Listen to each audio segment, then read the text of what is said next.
તો જોઈ લ્યો મિત્રો, કીર્તિ પટેલને રોવાના દિવસો આવી ગયા છે। હવે કીર્તિ પટેલને લાલા આહિરે કહી દીધું છે કે કીર્તિ પટેલ ક્યાં ખોવાઈ ગઈ। 3-4 દિવસથી નથી લાઈવ કરતી, નથી સ્ટોરી મૂકતી, નથી રીલ મૂકતી, તું ખોવાઈ ક્યાં ગઈ છો? હવે તને પબ્લિક ગોતે છે, તું જા અહીંયા, હવે તને પબ્લિક ગોતશે। હવે મિત્રો કીર્તિ પટેલ હવે કુંભના મેળાની અંદર ગઈ છે અને કીર્તિ પટેલને અત્યારે લોકો ગોતી રહ્યા છે। અને કીર્તિ પટેલ હવે તું ભેગી થઈશ ને તો તારા ખોબા ઉપાડી લેવામાં આવશે।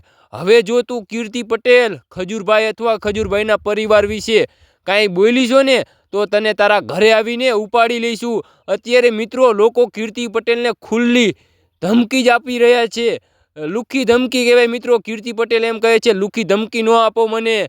હવે મિત્રો કીર્તિ પટેલ એમ કહે છે કે અત્યારે હું કુંભના મેળાની અંદર જઈ રહી છું, ત્યાં મોટા મોટા સંતો, મોટા મોટા સાધુઓ છે, તેમના આશીર્વાદ લઈ અને હું પાછી આવીશ અને ત્યારબાદ મારે જે કામ કરવાનું છે એ કામ હું ચાલુ જ રાખીશ, હું સાચી છું એ સાબિત કરીશ।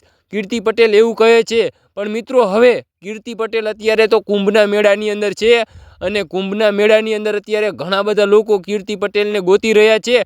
હવે કીર્તિ પટેલને શું કારણ ગોતી રહ્યા છે એ તો આપણને નથી ખબર, પણ મિત્રો ઘણા બધા લોકો કીર્તિ પટેલને કુંભના મેળાની અંદર ગોતી રહ્યા છે।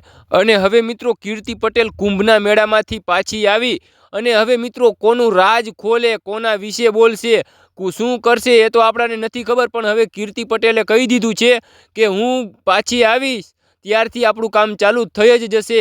હવે મિત્રો આપણને તો નથી ખબર હવે મિત્રો કીર્તિ પટેલ શું કરે ને શું ન કરે એ, પણ મિત્રો હવે લોકો હવે કીર્તિ પટેલને ગોતી રહ્યા છે। પણ મિત્રો હવે કીર્તિ પટેલને ગોતે છે કે નથી ગોતતા એ પણ આપણને નથી ખબર। પણ મિત્રો હવે આપણે વાત કરીએ ને તો અમારી ચેનલની અંદર નવા આવ્યા હોય તો જરૂરથી એક સબસ્ક્રાઈબ કરી દેજો અને લાઇક ન કરો તો ચાલશે, પણ કોમેન્ટની અંદર જય દ્વારકાધીશ જરૂરથી લખી દેજો। જય દ્વારકાધીશ લખવામાં તમારું કાંઈ નથી લૂંટી જવાનું, તો કોમેન્ટની અંદર જય દ્વારકાધીશ જરૂરથી લખી દેજો। અને હવે મિત્રો આપણે આ વિડીયો અહીંયા પૂરો કરી ફરી એક નવા વિડીયો સાથે મળીશું, ત્યાં સુધી બધાને મારા તરફથી જય દ્વારકાધીશ।